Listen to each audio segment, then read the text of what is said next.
And now it's time to head to Studio B for Coleman and Company with guest host David Hale. Well, good morning, Preston, and everyone out there. We are glad you're here this morning on a nice spring, early summer morning. It is the 136th day of the year, and the time is ticking by.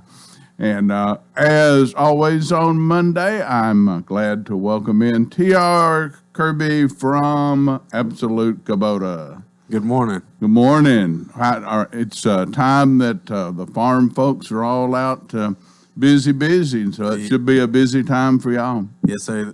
They're already out laying down their hay crop and getting it ready to bale up. We've got your full line of hay tools. We've got anything from weed eaters to hay balers, and a full line of hay tools from disc mowers, rakes, balers, and tedders. So if folks are getting the crop in and they see a need for a new piece of equipment, y'all are ready to serve. Yes, sir, we are. We're ready to serve with 0% financing, cash options as well, additional discounts for cash customers, 0% financing for up to 60 months with zero down, and then we can go all the way out 0 for 84 with 20% down. I'm gonna put you on the spot just a little bit. Tell me what you think is probably one of the greatest machinery improvements, at least in the farming industry of recent years. Well, a lot of guys don't like electronics, but the electronics in the farming industry give us great opportunity to control cost, to use a tractor more efficiently. You just don't always give it more RPMs now. You let the tractor do the work. Sometimes the most efficient gear is not the fastest gear. The tractor works with that computer to use the proper amount of fuel to get the job done, and it can also upshift and downshift the tractor on certain models. A friend of mine that farms was showing me some new equipment of his recently, and his combine and his tractor talk to each other as they go through the field harvesting, and the tractor lets the combine know when its wagon is almost full, and the computer keeps the two of them synchronized and working together. It's just absolutely amazed me. Correct. Kubota has started acquiring companies to do the GPS location. We have telematics now, which you can see the tractor or piece of equipment on your phone for everything that's bus compatible. You can tell how much fuel it's got, if it's running, if it's not running. You can get that geo-fence, so if it goes out of a certain area where you don't want it to go, then you can notify law enforcement, and it has turned into some recoveries on that part.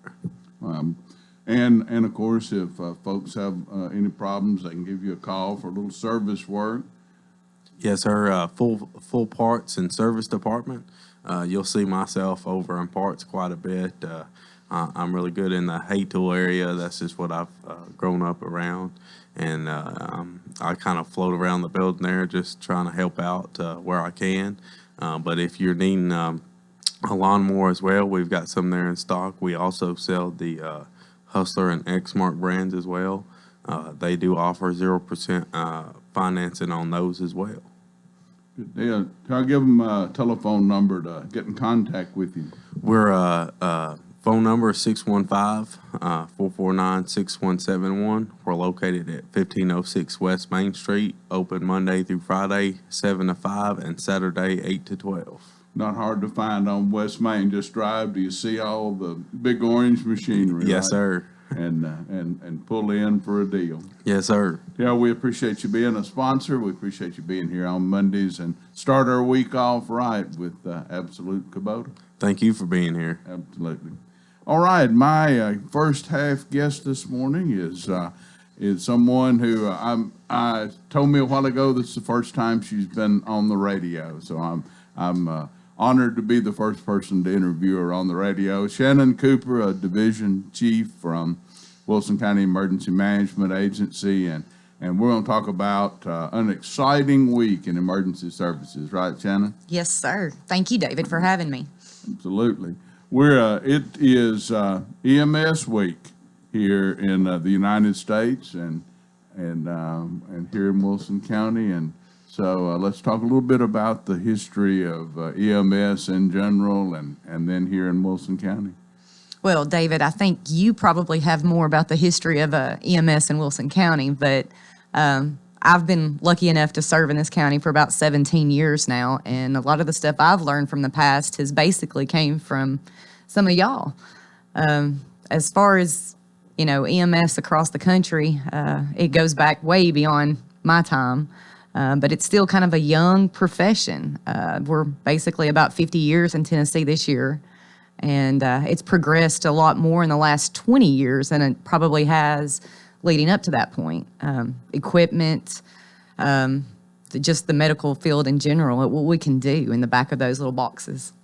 Well, and this is, as you said, the 50th anniversary of EMS. Pretty well, it's considered the 50th anniversary nationwide, and is celebrated this year as the 50th anniversary. But some of the first EMS laws were signed by President Johnson in the 60s in an effort, and back then they were really interested and concerned about heart attack and a lot of that related to guys that were coming back from World War II.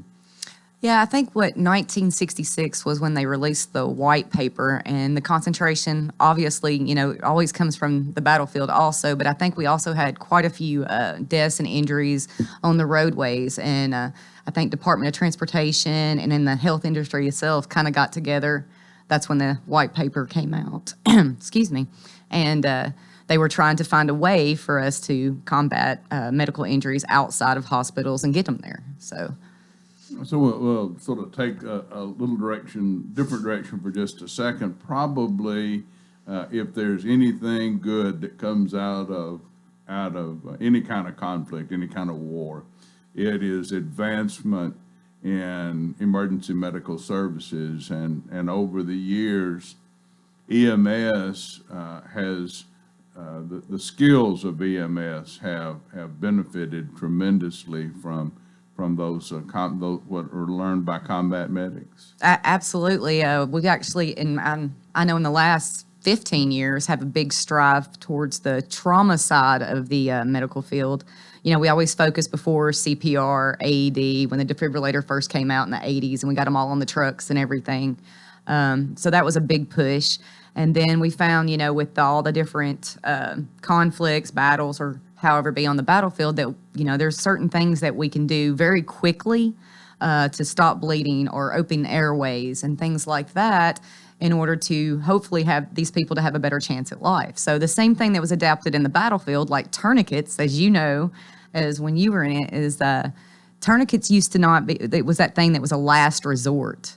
And now it's like, hey, if you can't stop it, let's put that tourniquet on now. And those were all things that came from the battlefield because we were, lessons learned. We thought they were bad, but they're actually very, very good. So we have like TCCC, which is Tactical Combat Casualty Care Medicine, that came from the battlefield.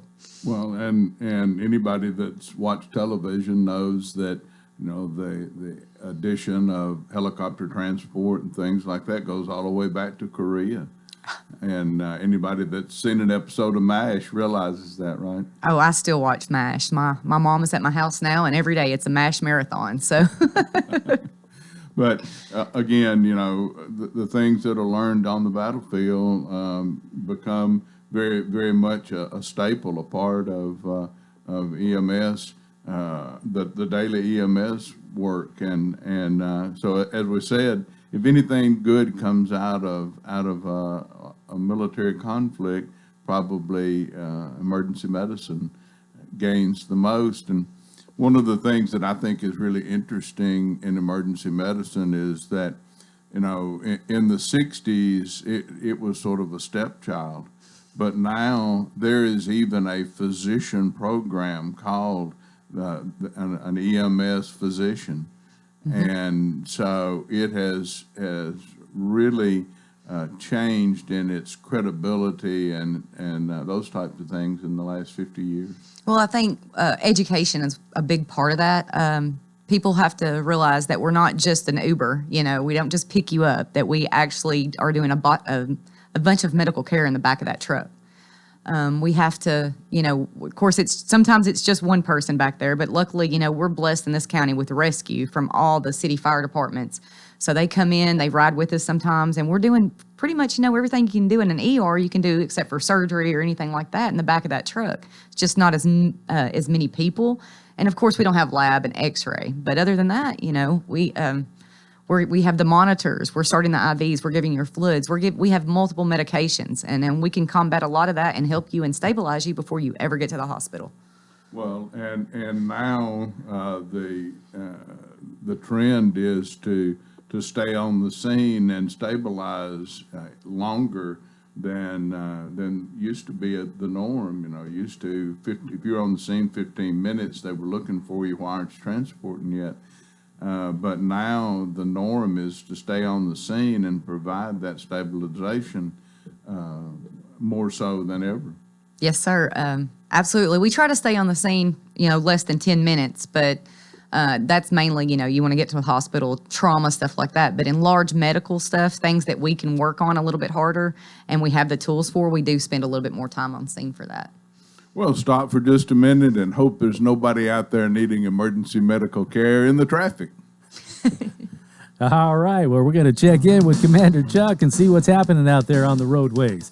Ad Traffic is brought to you by Absolute Kubota, and they carry Land Pride quality tractor implements, including cutters, finish mowers, box blades, tillers, and more. 5-year gearbox warranty, extremely durable and well built.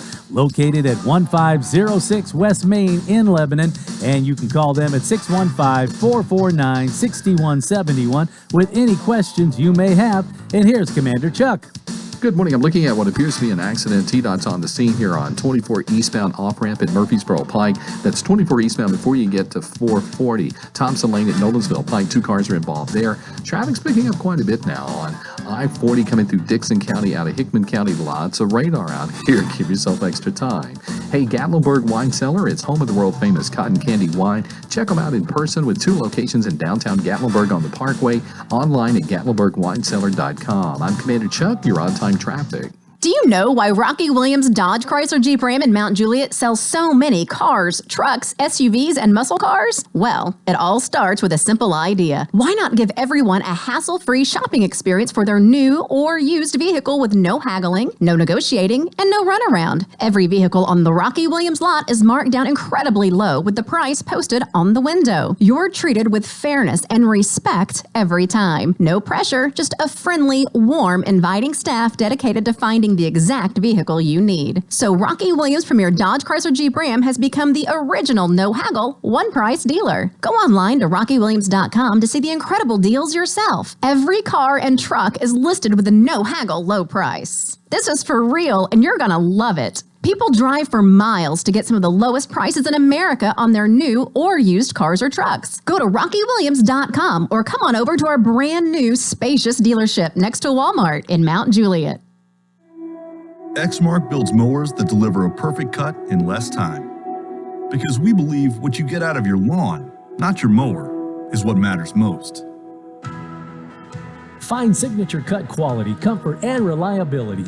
Exmark's Laser Z is the zero-turn more landscape pros trust. Find attractive financing and the Exmark that's right for you at Absolute Kubota, 1506 West Main in Lebanon. Exmark, official mowers of the backyard life.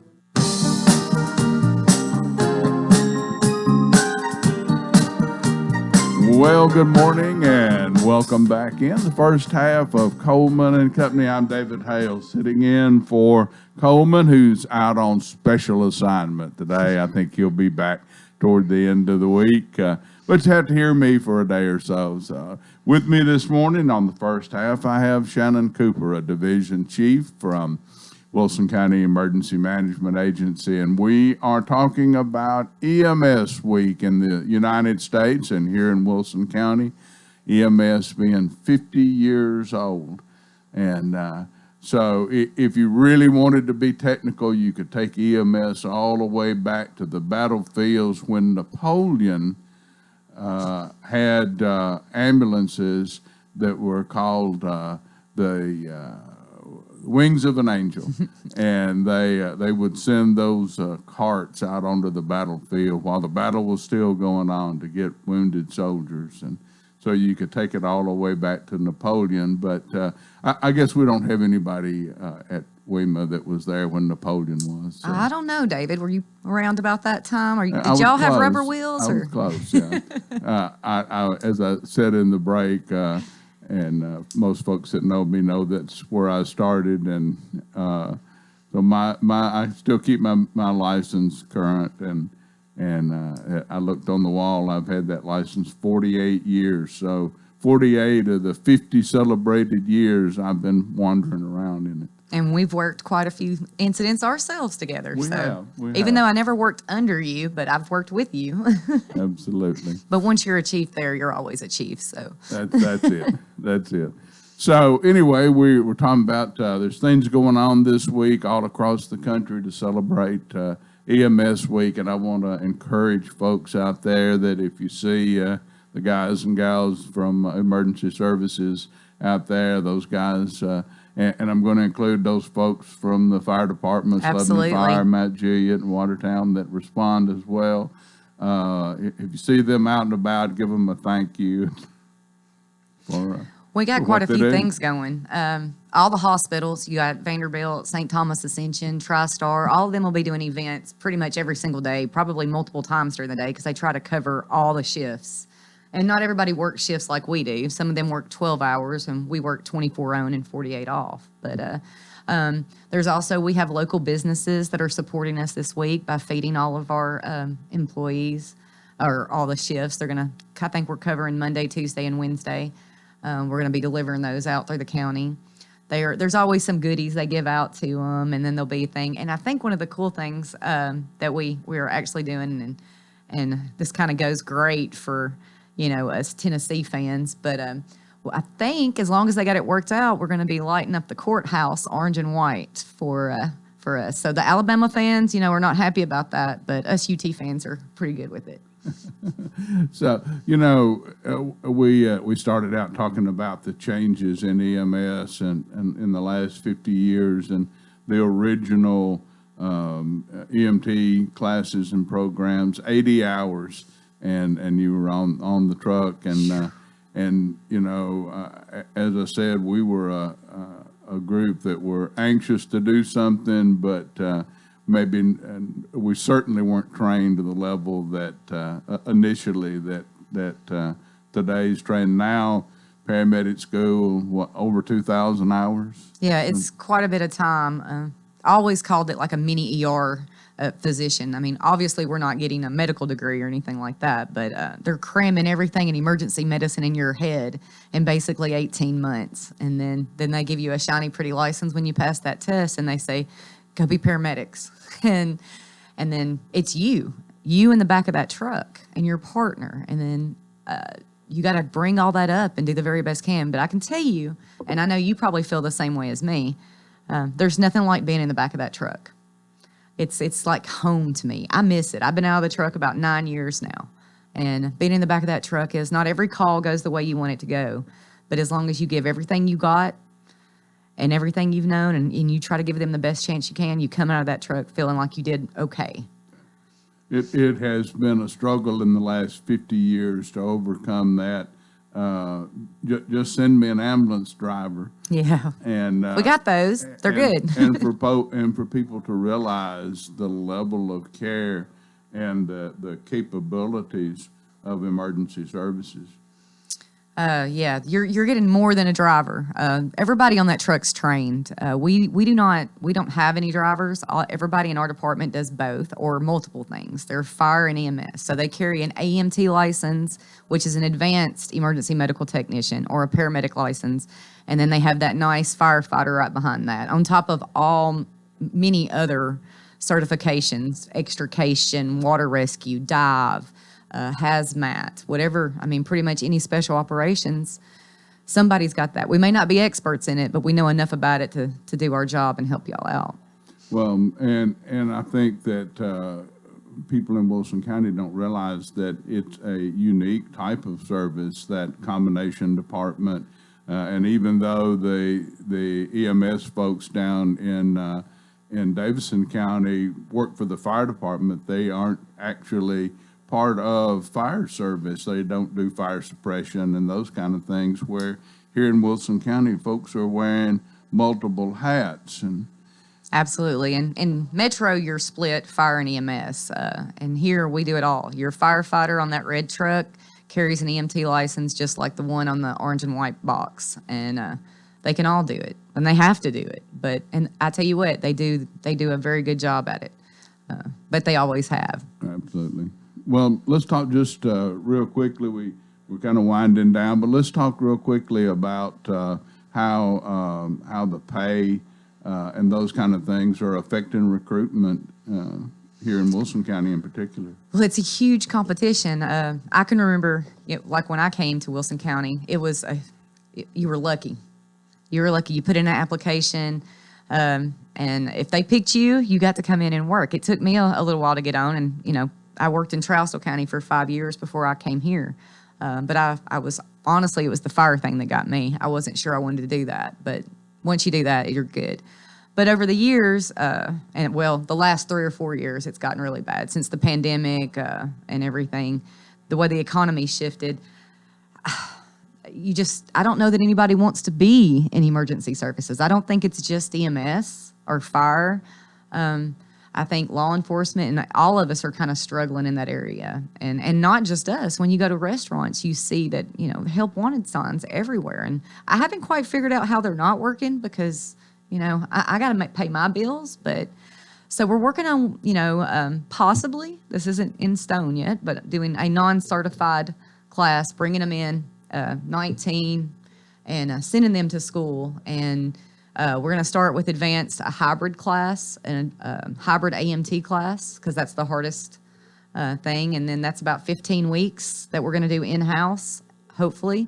And then February, they would go to a 10-week program at the Fire Academy, and we would get them trained all the way through. It's going to cost a little bit more up front, but hopefully that investment will get some of these younger guys out there, and we can get them on the road and show them what a great job this is. Well, and I noticed recently there's some state law that's been being considered where they're going to allow you to put that non-certified driver doesn't not affect your ambulance classification, your rating, but you only have a short window of opportunity for them to be on there without being right, without having a full license. Once you sign those on, they have to be registered for school, or you're getting them through school that way that you can get their license in that time. That's kind of why we're starting out with that. With one, it's an investment. We're investing that money into them. And that's the hardest thing to pass is the National Registry when it comes to getting your advanced or your paramedics. So that's 15 weeks of school that we're planning on doing, for that. Actually working with a couple, Vol State right now, working with them to see how we can work that out. So hopefully in August we'll have that, and we can get about 12 or 15 on board. Really, it'll take us a year basically, but that's still an investment. So absolutely, and again, that, like you said, all emergency services, fire, EMS, law enforcement, all those kind of things, the correctional officers, it's not easy to recruit folks into those jobs anymore. And well, we're kind of all in a competition right now. Everybody's doing pay studies and pay scale adjustments, and luckily we've got a good one coming up. And when the commission gets to finalize all of that stuff, I'm hoping that'll make a difference. But again, that's why I'm hoping that this program that we're doing will help us recruit these people and show them that investment we have in them.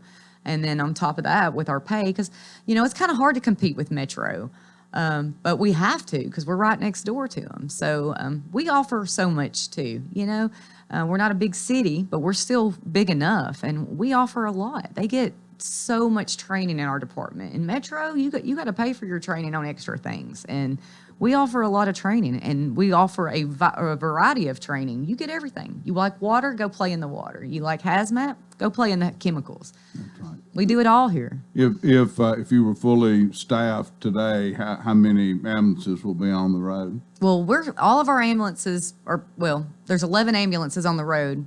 I think we actually do have 7 shut down today. 11, I think, was open when I checked the staffing when I came in. But 11 full-time. We have 5 backups.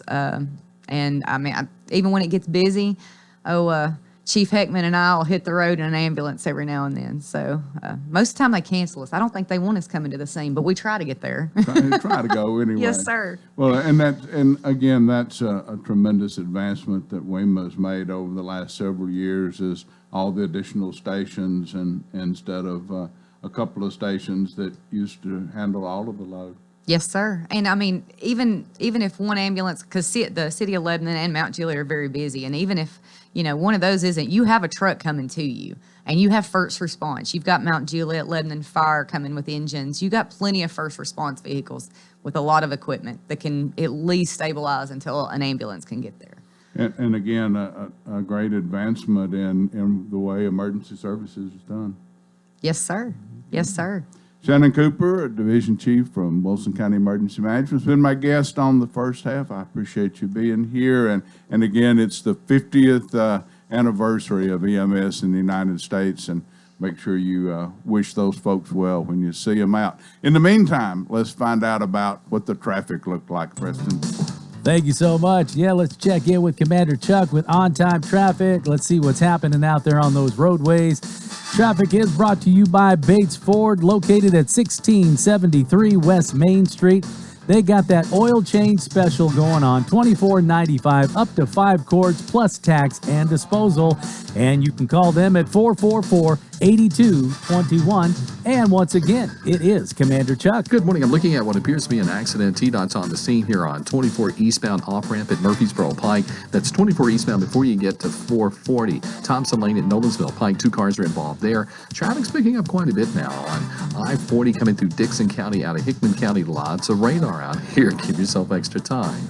Hey, Gatlinburg Wine Cellar is home of the world-famous cotton candy wine. Check them out in person with 2 locations in downtown Gatlinburg on the Parkway, online at GatlinburgWineCellar.com. I'm Commander Chuck, you're on-time traffic. Gregory Dental Group in Lebanon is a family dental practice located across from Vanderbilt Wilson County Hospital. They offer cosmetic procedures, dental implant services, and now featuring new digital dentures. Premium dentures in just 2 appointments. No insurance, no problem. Call about our discount plan. Hi, I'm Dr. Derek Gregory. In my office, you can count on a compassionate staff who will truly listen to you, take the time to get to know you, and discuss your personal needs. I look forward to meeting you. Gregory Dental Group, 444-0322, West Medora Parkway, across from Gibbs Pharmacy. What is your passion? How can you use that passion to enrich your community? Hi, this is Melanie Minter, President and CEO of the Lebanon-Wilson County Chamber of Commerce. Your chamber is the resource for making connections to fulfill your passion. Whether education, nonprofit, agriculture, entertainment, or government relations, Wilson County offers a place for you to be involved. Your chamber connects businesses, individuals, and your passion to the community. We have an enthusiasm for excellence. Join us and catch the spirit. Call or visit our office at 149 Public Square in Lebanon.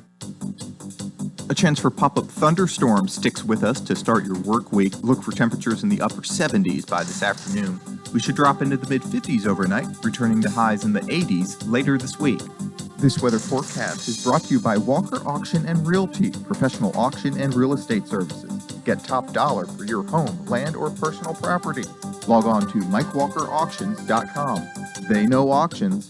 That's a look at your forecast. I'm number 1 Ned. Well, good morning. Welcome back to second half of Coleman and Company. David Hale sitting in for the vacationing Coleman Walker. He's out on special assignment today, so I think he'll be back later in the week. But on this sunny Monday morning, Billy Belknap from Rocky Williams Premier, Dodge, Chrysler, Jeep, Ram, What Mount else? Juliet. Mount Juliet, Tennessee. That's right. Absolutely. Good morning. Welcome. Good morning, David. How are you doing? I'm doing well. It's good to see you this morning. Have we got exciting things going on in the car business today? Well, David, it's always exciting. You know, it's vacation time for a lot of people. That's always an exciting time, but it's also a time when people sometimes stop and think, you know, do we want to drive this vehicle that far on another vacation? Or is it time to get something just a little bit larger or something a little more dependable or a few less miles or, you know, or do we just want something new? So it is an exciting time. It's always exciting when you're buying a vehicle.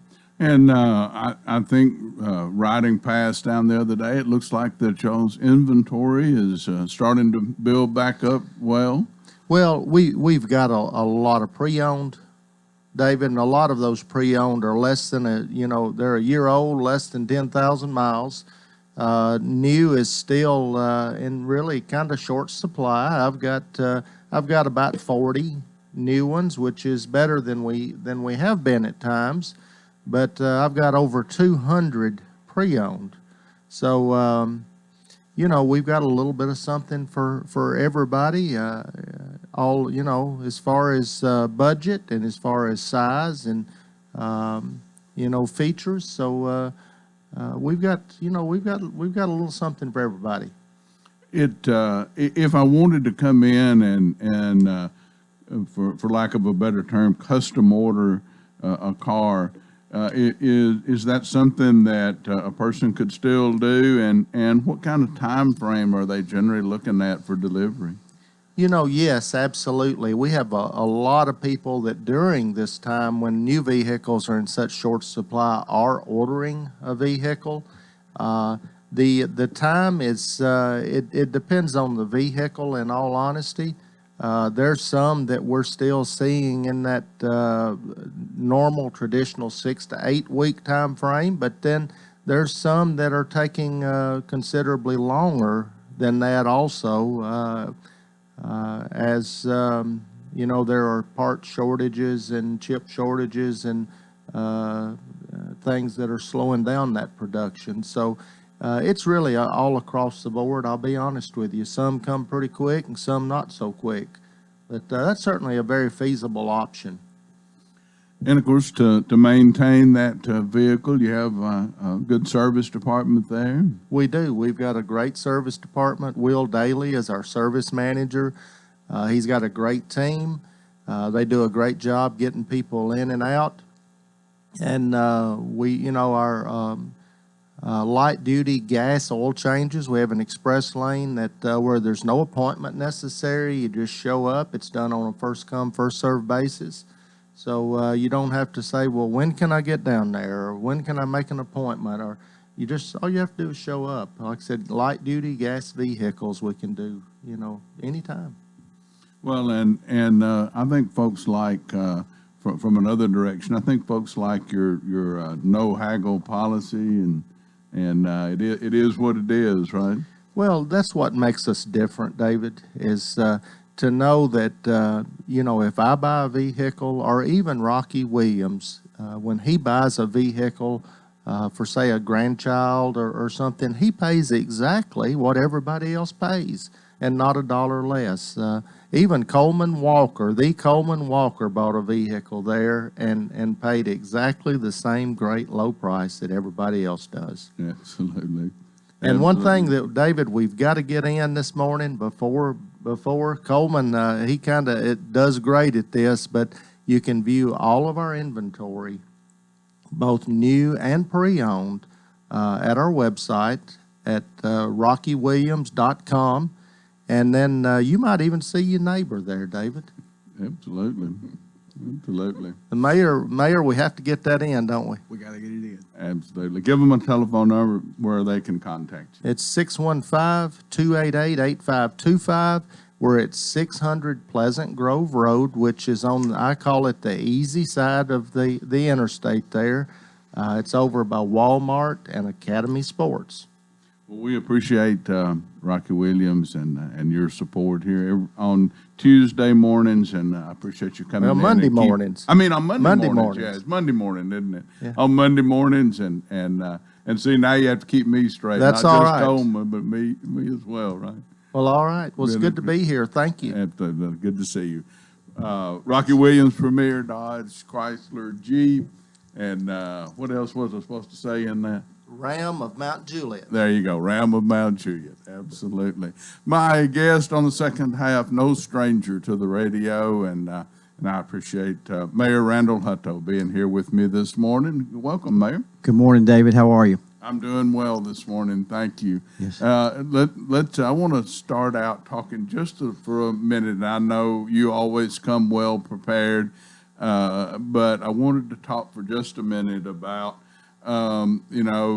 your tenure as county mayor, and particularly this last 4 years have had some unique challenges to them. I guess you might even describe it as what would be a good word, tumultuous. How about that? With pandemics and tornadoes and just so many different directions that you've had to be pulled.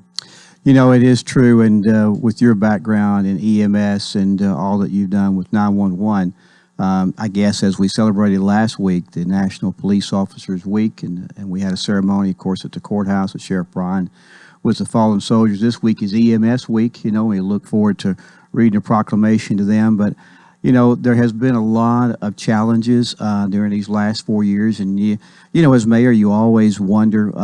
You know, you try to move things forward, and you try to do the best you can with everything, but normally you think things are going to be not status quo, but at least you know what's coming down the pike. And then we had the tornado, of course, of March the 3rd that came in here. We've never had that before, at least under my watch, and how to address and deal with all that and coordinate folks together. And and people just really came out in droves to really take care of people here in Wilson County. And then we had the pandemic, which nobody had dealt with before, and there's many opinions about everything, of course, and there definitely was many opinions about that as well. And, you just pray and do the best you can and lead, I think is what we had to do. Didn't make everybody happy, of course. But I do think that we worked our way through it. The National Guard came in and helped. The health department was fantastic. Vanderbilt Wilson was tremendous. Our own WEMA, of course, really, they were there for the long haul as well, not only on the early end, but giving the shots and working their way through it. And, of course, and then we all had to navigate what that looked like as far as police officers, for example, to pulling people over and how to deal with that. And a lot of people did not get off. A lot of people had to work and deal with it. So it was a challenging time, but I do believe there were a lot of rainbows there. People learned to work together better. We gained some things out of it, believe it or not. So I think you're always stronger once you go through a challenge.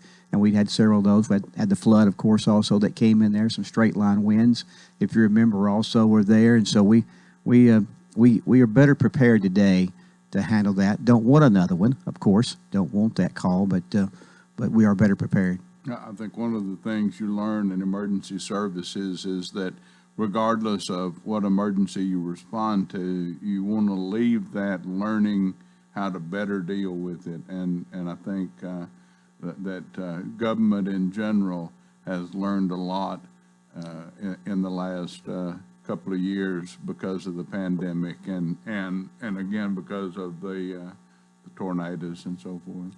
You do. I think you learn whose responsibility is what. A lot of times you don't know that when you've never gone down that road. And, for example, we never had to deal with picking up a lot of debris. And we've learned through that you need to have one of those people on site already. And what I mean by that is you need to bid that service out ahead of time, because we had to bid it out. It cost us almost 30 days to get that service in place to go around and pick up the white goods and stuff. We could take care of the limbs, Cindy Lynch at the landfill and Steve Murphy at the road commission, but the rest of the stuff, we had to have a contractor on place. And so now we keep one on retainer, and so we could move at a moment's notice. So that was one definitely that, we said, no, we didn't see coming. Well, and for years, you've had disaster plans and but you never actually put that into use, and you hoped you never would. But the good thing, if there is something good that came out of those tornadoes and the pandemic, is you got to put those plans into use and see if they really would work, and then adjust the things that, this looked really good on paper, but in practice it didn't work out well. True, and I think with that, Daniel Cowan, of course, I remember he revises. We got 3 big, large notebooks of emergency preparedness there. They're in my office. I know they keep a copy of them as well. Joey Cooper, of course, is in charge of all that, and so you have those plans. They are prepared, but again, this with our world today, with shootings and stuff, we added Officer Bueller to the courthouse now, and of course he's gone around and we've had drills, lockdown drills, tornado drills, fire drills. So we are better prepared, and that's just our world that we're in. But I'm thankful for the people that are in leadership in those areas in our county. They do a tremendous job. I do believe people feel safe in Wilson County, and that is the utmost important thing, I believe, for our people. It is a different time when now you have to have security and those kinds of things in places that before you would have never dreamed of having security. And even as far as the school system is concerned, the SRO program, and that is such a necessity in today's world.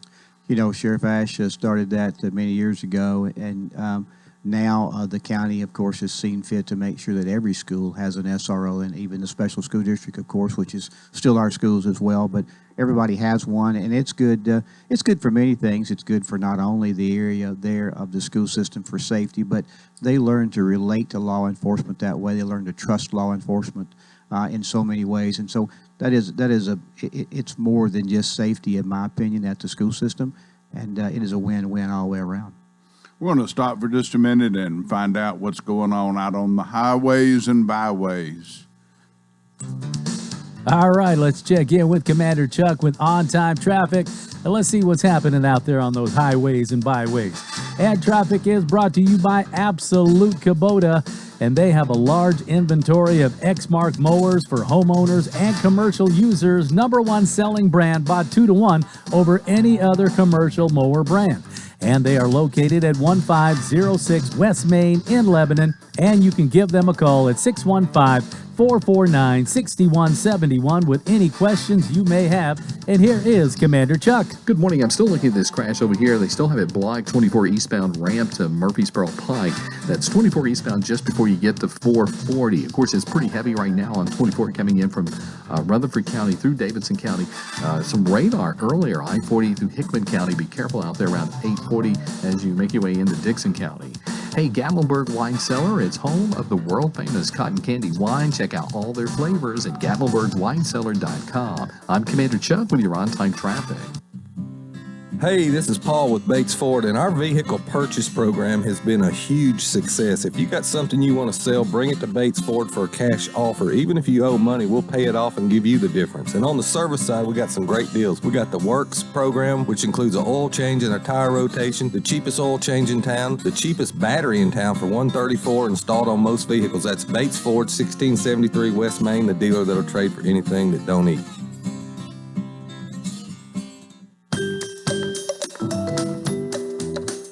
This is Philip Etherly with Absolute Rental and Supply. Whether it's cleaning, painting, remodeling, or simply getting better organized, we have the tools and equipment to get the job done. Scaffolding, paint sprayers, ladders, power saws, portable heaters, temporary lighting, generators, hardwood floor staplers, from wallpaper steamers to bulldozers, Absolute Rental has what you need. Call 615-443-RENT. Absolute Rental and Supply. We have what you need. Be Well Urgent Care in Lebanon offers a variety of medical services to walk-in patients, including urgent care, primary health care, health improvement therapies, and physicals required for some jobs. Be Well Urgent Care is the only walk-in medical service at 109 and I-40. Also provides IV hydration and an injection bar. Be Well Urgent Care, 6650 Eastgate Boulevard. Call today, 615-900-5451, or visit BeWellUrgentCare.com. Well, good morning. Welcome back in the second half of Coleman and Company, and I appreciate everybody listening in. My guest on the second half, Mayor Randall Hutto. And Mayor, we have been reminiscing, I guess, talking about the last 4 years in particular and the challenges. Let's talk the rest of the time about things coming up in the next few hours, really, right? Yes, sir. Well, you know, we've talked a little bit. We normally talk about things that happen during the week. I'll quickly cover those and then get on to the county commission meeting. But yeah, it's a busy time. This is EMS week, as we already talked about once. It's also budget week as well. We start that. We got a county commission meeting tonight. I do the state of the county today for the Kiwanis Club at First United Methodist Church at lunch today, and then we're also working a little deal that they're having at Zaxby's to help us raise money for the Wilson County license plate. So if people come by there and get something at Zaxby's, I think they donate so much to their towards the license plate, and so it's already a full day outside the commission meeting tonight. I have had a busy month.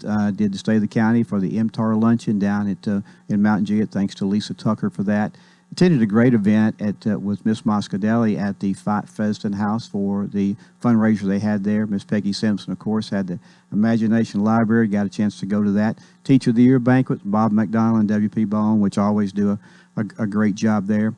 Went to the Chocolate Affair, which you may have been a part of as well, that the CASA program puts on, and got to see some great drama from some Green Hill students that performed in that one, The Wizard of Oz. Did a little more for Wilson Rides with Just Love Cafe, where they gave money to Wilson Rides, which has that volunteer senior ride program that we started. Had a Leadership Wilson alumni dinner, luncheon that we went to, the Empower Me Day Camp luncheon out at the Expo Center, which was great. That we had Mr. Hamilton there, the famous skater, and that was good to get a chance to listen to him. He gave a great talk. Gave blood and encourage others to do that. They had called me just because I guess I'm trying to do some PR on it, but it really doesn't take very much time, and it really is a good service to give if you get a chance to do that. We did have a pay plan budget workshop and got that kind of started. We'll have more of those do this next month and to do a better job of explaining it, let the commissioners ask more questions about that. Had the annual Board of Health meeting and praised those folks for definitely the work they did through the last years we talked about. The National Day of Prayer, had a chance to speak at that. Did the State of the County for the Republican Women at the Mountain Juliet Chamber this last 2 weeks. The Rotary, Lebanon Rotary Club there got a chance to attend that. And if you hadn't had a chance to watch that, that's where Vanderbilt Wilson has the doctor that's talking about the trauma unit that we have here now at Vanderbilt Wilson. It is a great video that he shows, definitely some interesting subjects on that. Friends of Historic Lebanon, chance to attend that, as well as the Fish Fry at Blue Water. That was always a good time and a great thing they do for our community. FCA Coaches Dinner, got a chance to go to that. The best part, probably proclamation yesterday from Mr. Bob Haley for serving 36 years on the Hearn Hill Cemetery. But maybe the best one probably was my grandson Jack's 2-year-old birthday party on Saturday. That was probably the best highlight of my week. Of your week? Yes, sir. The commission meeting. And two's a great year, too. Oh, we had a great time. I tell you, his mom, Rachel, just did a fantastic job with the party, and we had a good time. There's nothing better than grandkids. No. I always heard the story that they said if you knew how good they were, you would have them first. And, That's right. Yeah, so I agree with that. Commission meeting tonight. Commissioner Breeze will have the prayer and pledge for tonight. We do have a consent agenda. Commissioner Patton will handle that with setting the 30-mile speed limit at Hobbs Lane. We do have a rezoning tonight. Tom Rashears will handle that one. 1715 Murfreesboro Road, which is in Commissioner Scruggs' district, and then 4421 on Murfreesboro Road, which is in Commissioner Ash's district. And so we'll have a public hearing for both of those. Have two special recognitions tonight. One, Commissioner Stafford will do with Tyler Hofstad. I'll let Mike talk a little bit more about that one tomorrow. And then Commissioner Fields and Commissioner Walker with American Legion, and Mike can fill in the gaps on that one for you as well tomorrow. We do have a proclamation that we will read on the courthouse steps tonight after the commission meeting for cystic fibrosis. Really thankful for the people that work on that, so we look forward to that. The courthouse will be lit up the whole month in purple in honor of cystic fibrosis. I'll add Will Smith to the Parks Board as we had one of our members on the Advisory Parks Board move to North Carolina, so Will will take her place. Susan Shaw will do a brief update on drug-free Wilco tonight, just to give the commissioners kind of an update there. I'll have appointments tonight for the E911 Board. There will be 3 appointments there, and of course you are one of those, is Mr. David Hill, Mr. Jeff Tunks, and Mr. Bobby Howard will be the ones that I will recommend to the County Commission and ask for their approval on that. Library Board will be Mr. Michael Stoffel as well, and hope to have an approval process for that one. Resolutions tonight, there are several there. We had, of course, had already bought the emergency radio system, which I know you're familiar with, for WEMA and the Sheriff's Office out of our fund balance, which was $3.5 million, and we're backfilling that now with the ARP funds that we have, and so that will be a line item transfer tonight. Animal Control will do some appropriation for the cost of fuel increase to add to a budget line item in their place. Wilson County Board of Education has 2 line item transfers to just even out money in their spot.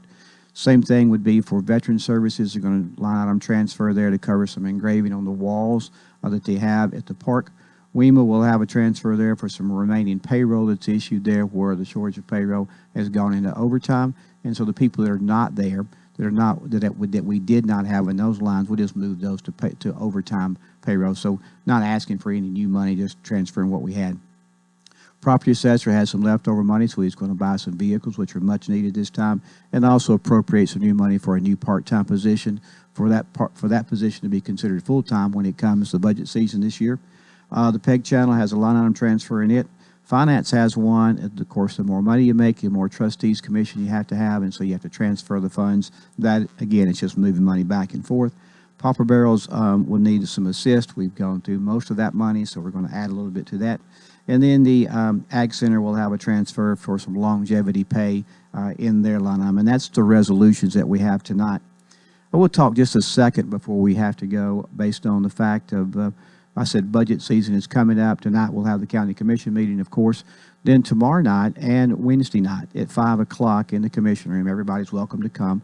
We will listen to department heads, half of them tonight, half of them tomorrow night, present their needs list. We've already accepted their status quo budget, but they'll come before us tonight and just give us their needs list. We'll accept those. We won't grant any of those. We'll just listen to all of them to where we can sit down and see exactly what is all out there that is in need of this time. Then on the 23rd, which is a Monday night at 6 o'clock, the Wilson County Board of Education will come present. They have 4 budgets that they present in front of us, the general purpose one, which is the most probably important. The other 3 really, cafeteria, after school, and federal programs for special education are really pass-through money in a lot of ways. And so, but they'll present that on the 23rd to the County Commission to give a good feel for that. And I've been talking with Aaron and Michael and Mr. Luttrell there, and they have a good balanced budget coming, which is fantastic for that, and really doing some good things, I think, for teacher pay as well. And then the 31st of May, we'll have a meeting at 6 o'clock. We'll grant the needs list. We'll talk with Mr. Maynard and find out how much growth money we've got, and then we'll work through that process on granting the needs. And then hopefully that will get our budget in line to be able to be passed by June the 30th. I will say a couple of other meetings that will go along here before long. We'll, as I said earlier, we'll have the pay plan. We'll have the administrator to come back and redo that as many times as needed for everybody to really get a good grasp on what that is. The department heads and the elected officials have already signed off on it. They believe the 60th percentile is the best percentile for us to pick up this time, which will allow them to obtain and retain good employees. So now it'll be up to the commission to see if they want to fund that or not. And hopefully we'll find a way to get that done and get the pay plan taken care of, which will get our people where they need to be in comparative rate to the surrounding areas, the people that we compete with. Also, we'll have some other meetings this month as well as we talk to them about the American Rescue Plan funds, which are going to put in some much-needed broadband in certain areas. We'll put some water and sewer in different areas. And there's still some other projects out there that we will deal with within the county that will be a use of that money. We had $14 million and something come in and change last June. We'll have the rest of it coming in this June. So we'll prepare to spend all of that at one time. You got 3 years to do that. But we'll present all of that to the County Commission Budget Committee in a workshop and let them take as long as they need to decide what they're going to do. They'd already decided the hazard pay, which has already been distributed, and the radio system, which has been distributed, and $1.7 million of it went to finish the 2 WEMA stations at Mount Juliet. We sent those requests. We did that out of fund balance. We sent those requests to the Horn Group, which is the person that justifies, can you spend the ARP money on that? they have sent that back and said, yes, you can. So that's why you're here tonight, that we are transferring the radio system money back in to our general fund, and we'll do the other two funds as well as we get the approval from those people as well. As the needs assessments work their way through, will the individual commission committees present those, or is that will that all be gathered under the budget committee for presentation into the budget? Great question. They have already passed, so every elected official and department head goes ahead of time to their committee to get their status quo budgets approved and their needs list approved. So it's already made their approval. Now it's coming to the budget committee for their consideration tonight. Tuesday night and Wednesday night. So, theoretically, those committee chairs will be there in support of those department heads as they present, because those committees have approved it. We have a great commission, and they normally attend pretty much every meeting we have, even though they're not really maybe on the committee, but they come in support. They want to know, and very pleased to the commission that we have and the work that they've accomplished. When you go back, we try to keep up with that. Rachel Warren started that for me when I first got here, just keeping up with the accomplishments that the commission does, so that we can always go back and reflect. Hey, what did we get accomplished? What did you do? Did you do anything at all? Last year or last month or whatever. She started that, and we continue that list, and it's really amazing to what they do. I would love to be able to just read that one day here as we talk. Well, and it's difficult it's a difficult balancing act to balance out taxes versus the need for services that our growth requires. From day one, we've said that what we'd love to do with, especially the pay plan, because many times the commission doesn't want to raise taxes for that, and so with that, we will definitely try to get that out of growth money if we can. And then if there's other needs to raise taxes, we've only raised taxes 2 times in 14 years. So their goal is to not raise taxes if at all possible. Very pleased that they dropped it from 251 to 190 when the reappraisal happened. So our commission is very conscious of that and of our citizens. Mayor Randall Hutto has been my guest here on the second half. Mayor Hutto, I appreciate you being here. Yes, sir. And I hope all of you have a safe rest